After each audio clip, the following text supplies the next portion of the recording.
Hello there, good afternoon. You're watching Proactive. Doreen Gonsalves is joining us now, the Chief Executive Officer at Belvoir Group. Hello, good to see you. Hi, Katie. Good to see you too.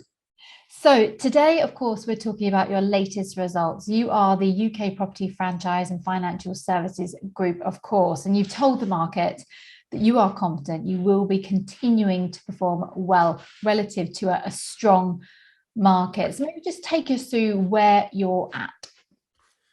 Yeah, first off, we're very pleased with the full year results.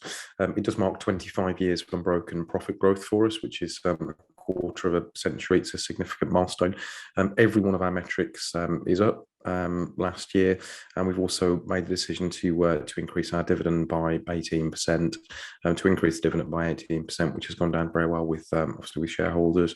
All in all, it was a very good year for us. I mean, it should have been a good year for us because the property sales market performed particularly well.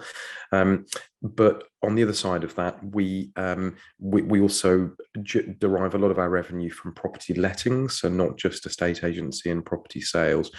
And the lettings industry, although it wasn't that well talked about last year, there's quite a lot of things happening in that sector. Rents are rising very quickly. There's a shortage of properties to let, which is causing rents to rise quite dramatically. So, if you push financial services to one side and look at the rest of our revenue, so financial services represents about 50% of our revenue, and then property services is the remaining sort of 50% of the revenue.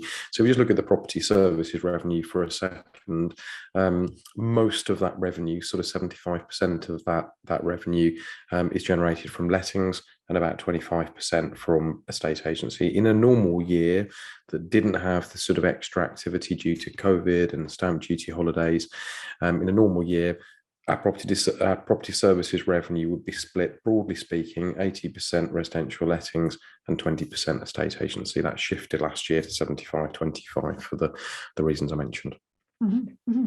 And as you say, of course, we're discussing the results for 2021, but your revenue increased by some 37% to an all-time high of £29.6 million from £21.7 million in 2020. So I suppose everyone's wondering, given the dynamics of the industry and how it's changing and evolving, and you too are evolving within that, if you can keep up this trajectory and sort of go for the 26th year of unbroken profits. It's a really good question, and it's a question I've had sort of, consistently for 6 months about, where will the future growth come from?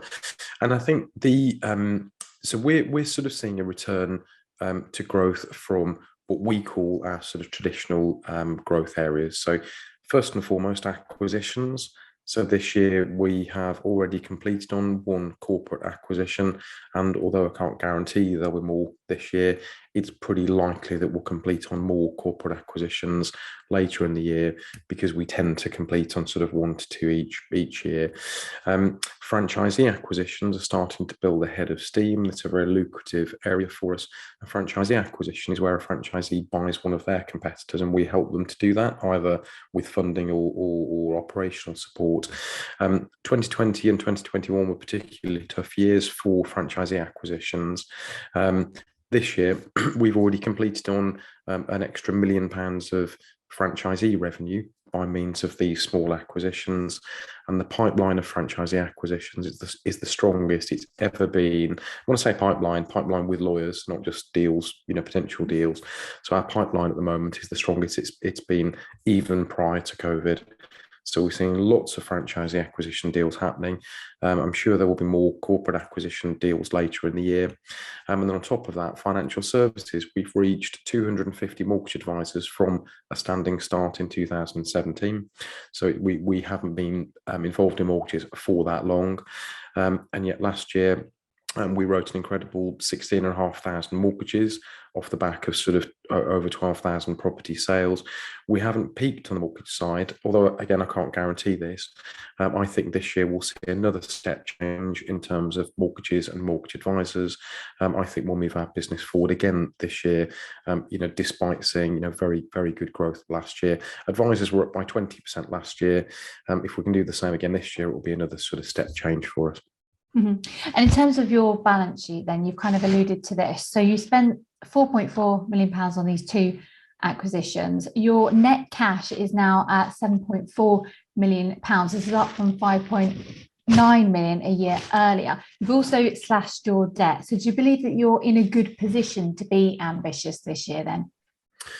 The balance sheet is very strong, and as you rightly say, that the numbers actually have moved again. So because we're very cash generative, 100% of our sort of EBITDA sort of flows through in terms of cash, flows through into cash. Therefore, our net debt position as it stands today is more like 500,000, Katie. So it was 1.3 million at the year end. So net debt position is about 500,000 now, which is almost sort of immaterial. But as always, we've got some choices to make. Do we sort of invest that cash into future acquisitions? I mean, I still think that while we have the opportunity to make acquisitions, we should continue to make acquisitions. So that will be the direction of travel going forward. The business itself has strong organic growth, but in addition to that, we do want to support franchisees with their acquisitions, and that requires cash in some scenarios, and we also want to continue acquiring at corporate level. All right, Dorian, thank you very much indeed from Belvoir Group here on Proactive. That's great. Thanks, Katie.